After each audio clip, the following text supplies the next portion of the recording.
Alright, shalom, shalom. First and foremost, I'm going to give all honor, glory, and praises due to Yahweh, by Hashem, Yahweh Shai, by Hashem Rakakwadash. Also, want to give double honors to the elders and apostles at Great Millstone who's teaching us truth and sincerity, and also who rule well. Peace and salutations to the hopeful elect that scatter four corners of the earth, which you so-called Negroes, Latino, Hispanics, and Native American Indians. The true Israelites that's coming out the elect nation of Israel, and the only nation that the Lord is dealing with according to Bible scriptures. All right. Now, I don't know what I'm gonna really title this lesson, but it's between, I'm pretty sure, you've seen the video between Soldier Boy and Blueface, and it was the most disgusting and trifling, shit that you can see between two so-called Israelites, but they fight over these women that ain't really shit, and also in the midst of it, it's basically adultery. Talking about I'm sleeping with your wife, your girl, before the day before your baby shower, and even on his side where his girl cheated on him. I don't even think the baby was his. All right, and it's just a whole bunch of indecency. It's disgusting, man, and that is going on not even in just the scenes with the celebrities, but just your everyday 2/3 Jake. All right, so man, I got a lot to say and I got a lot to bring out. Okay, so we're gonna start with the basics because you can bring out stuff like this in the Old Testament, New Testament, and Apocrypha. All right, and you have examples of what the Lord gonna do, you trifling motherfuckers, bro. And excuse my Hebrew. So, first one I'm gonna grab is Exodus 20 and 14. Let's get it right here. Just so I can be sharp when we're bringing it out. So let's get to the basics, bro. Because everybody, when you get into the book of Exodus, basically 5 books of Torah. Your Genesis, Exodus, Leviticus, Numbers, Deuteronomy.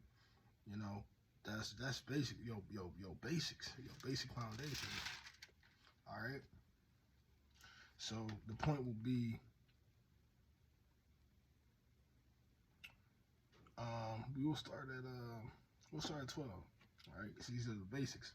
It says, honor thy father, but the point will be in the 14th verse. It says, honor thy father and thy mother, that thy days may be long upon the land which the Lord thy power given thee.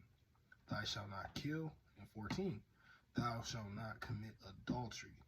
Okay, if, like I said, you see a man and he has a woman, you back the fuck off. You back up. All right. And what does Deuteronomy 15 and 18 say? So let's grab that.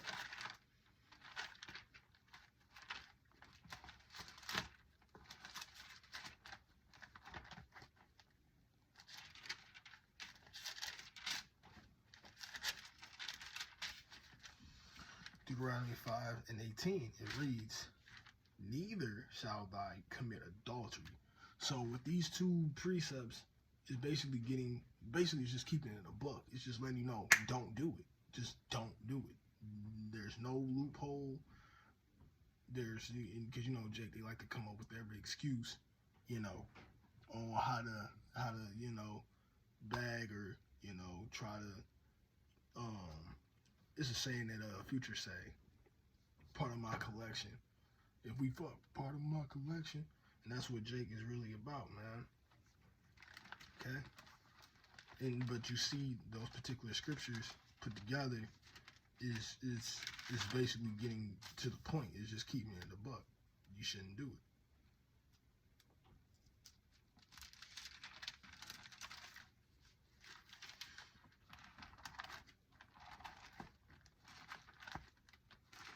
So when you get into the New Testament, it also says the same thing.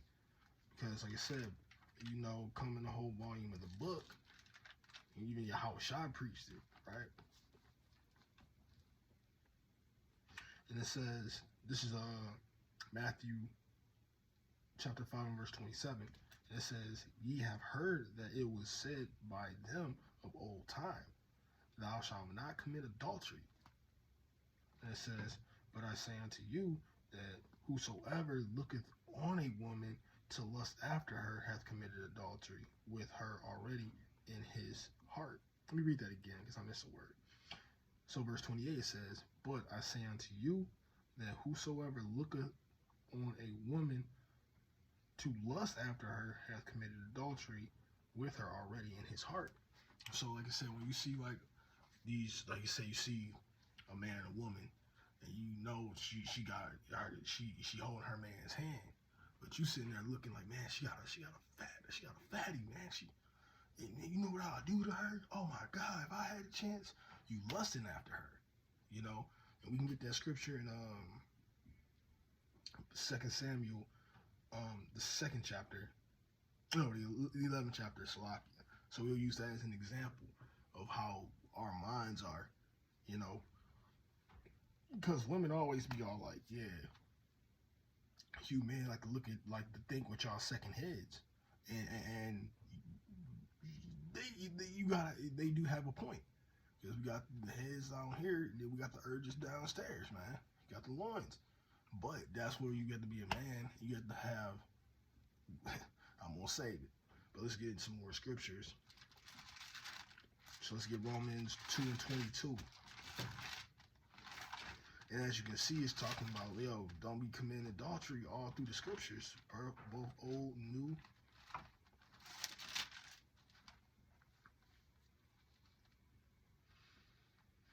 This is Romans 2:22, and it says, thou that sayest a man should not commit adultery, does thou commit adultery?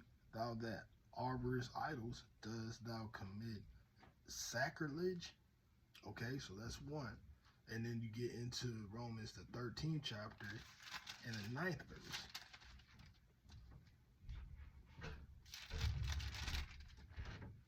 All right, so this reads, For this thou shalt not commit adultery, thou shalt not kill, thou shalt not steal, thou shalt not bear false witness, thou shalt not covet, and if there be any other commandment, it is briefly comprehended in this saying, namely, thou shalt love thy neighbor as thyself. So basically, that's having empathy. You know, do unto yourself as that you would do unto others, or do unto. It's like I probably flipped it. Yeah, do to others that you would do to yourself. And also, when you read above, like the first scriptures, the first lines in Romans 13 and 9, don't that sound familiar from the breakdowns of Exodus? Thou shalt not kill, thou shalt not steal, thou shalt not covet. Those are getting to the basics of the commandments, getting to the nitty gritty and the simple. All right. And like I said, this is a sin. You know, first off, like I said, women ain't supposed to have all them seeds in them. You know, you can't really treat, like I said, I always make a joke just being silly, but I treat a woman like a Twinkie. They only have one filling in it. You don't, like I said, you take a Twinkie, you bite into it, you got chocolate and vanilla and strawberry, you're gonna be like, what the fuck? You know, but in a real physical sense, like women having all them kids and different types of semens, man, it's gonna cause it's gonna cause conflict with her mind, man. She's gonna start acting like she's gonna take a piece of all these other dudes that she had within her. All right,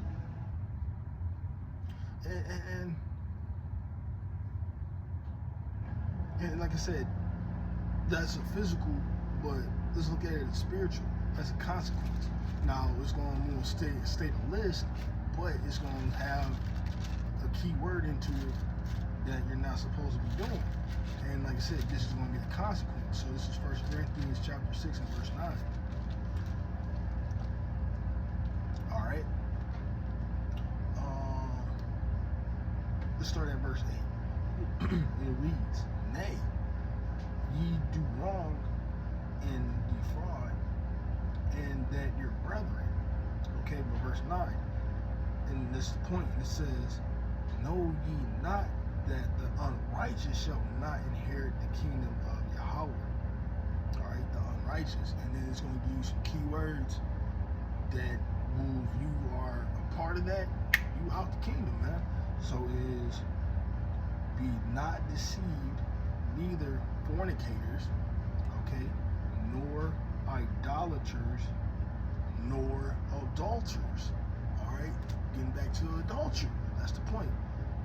All right, but nor effeminate, nor abusers of themselves with mankind. So if you have any of them traits, then you better repent and get right. But like I said, we're getting into the adultery situation with, like, Soldier Boy and Blueface, but just your average, so-called Israelite, just average Jake. All right, you're not supposed to be getting into those type of philosophies, bro. That's disgusting. That's nasty.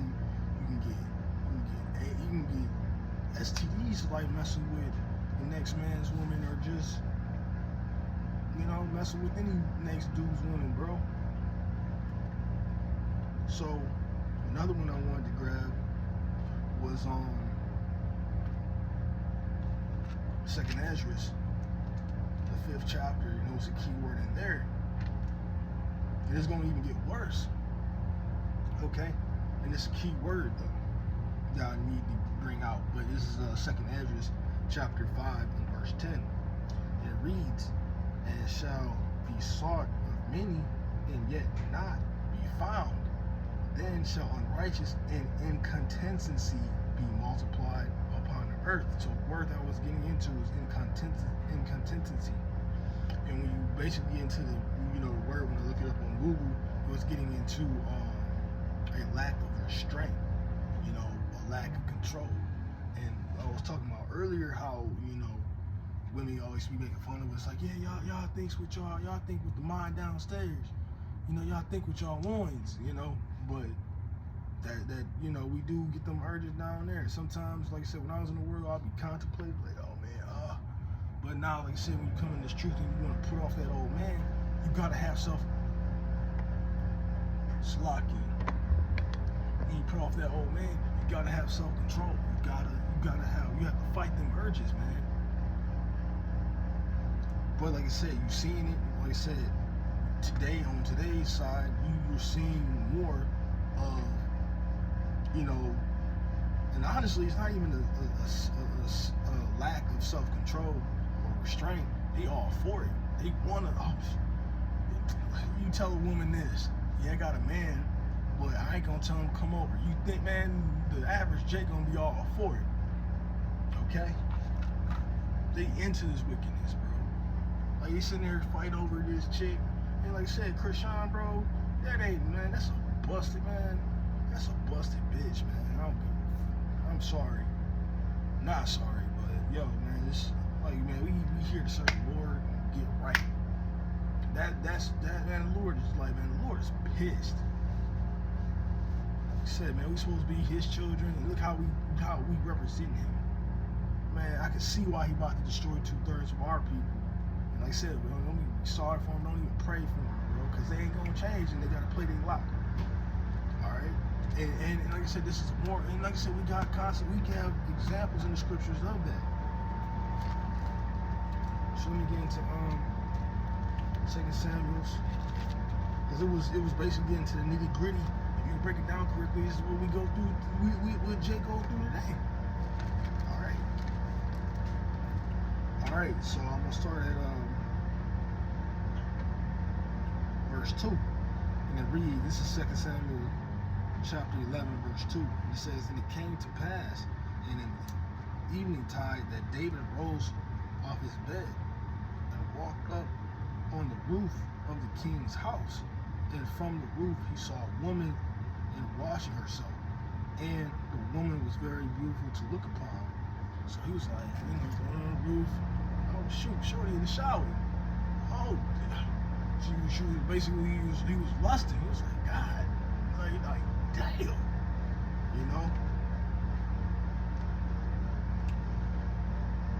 And it says, and David sent and inquired after the woman, and one said, is not this Bathsheba, the daughter of Elam, and wife of Uriah the Hittite?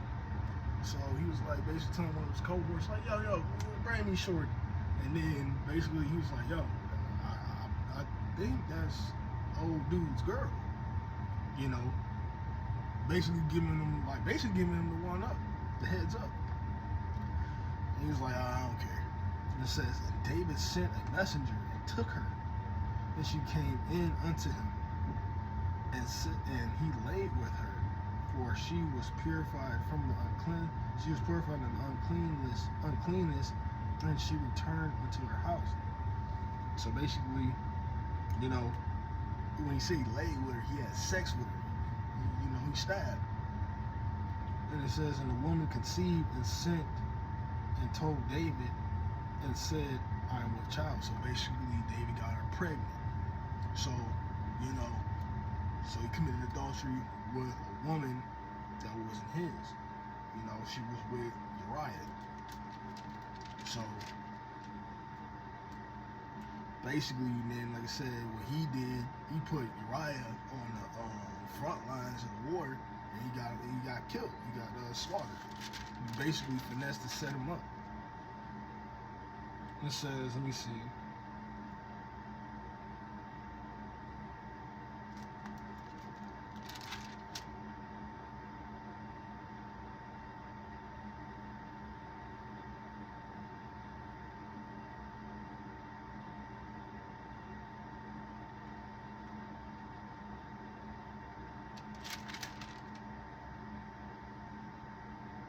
Well, when you get into the 17th verse of 11, it does say, you know, I'll read it real quick. It says, and the men of the city went out and fought with Joab, and there fell some of the people of the servant of David. And Uriah the Hittite died also. So he was on the front line, but he was the one who died. All right. So here's going to be a point on how the Lord was taking it.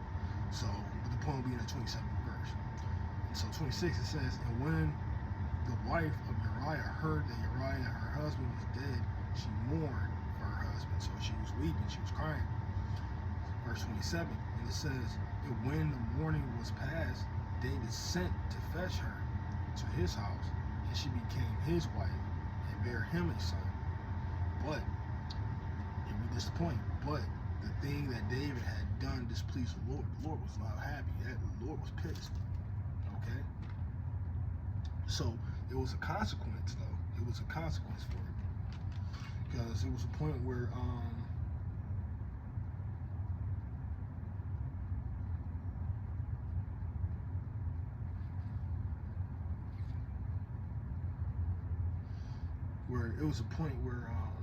you know, how, you know, usually he would kill you for, you know, sin, but he was like, okay, I give you mercy, but I'm gonna make you suffer. So this is what he did. This is what the Lord did. All right. So verse 18. This is 2 Samuel chapter 12 and verse 18, and it says, you know what? I'm gonna show. Let me go back. Let me what I just said. You know, because the Lord gave him balance, but he showed mercy. But he also gave him a consequence that's balanced. So let me go up to the 13th verse. So let's see, 2 Samuel chapter 12, verse 13. And it reads, and David said unto Nathan, I have sinned against the Lord. And Nathan said unto David, the Lord also has put away his sin, thou shalt not die. So he put away his sin, basically, you know, basically he ain't gonna kill him for what he did, but he's gonna give him his right due punishment. Because technically, even though he committed adultery, he set up Uriah to also get killed. So jump down to verse 18, you know, it says, and it came to pass on the 7th day that the child died. So his child that he originally had with Bathsheba didn't make it. And it says, and the servant of David feared to tell him that the child was dead. So like the servants around the corner was like, yo, did you hear? Like, I don't want to tell him. Like, you tell him. Like they was afraid. And it says, for they said, behold, while the child was yet alive, we spake unto him, and he would not hearken unto our voice. How will protects himself if we tell him that the child is dead.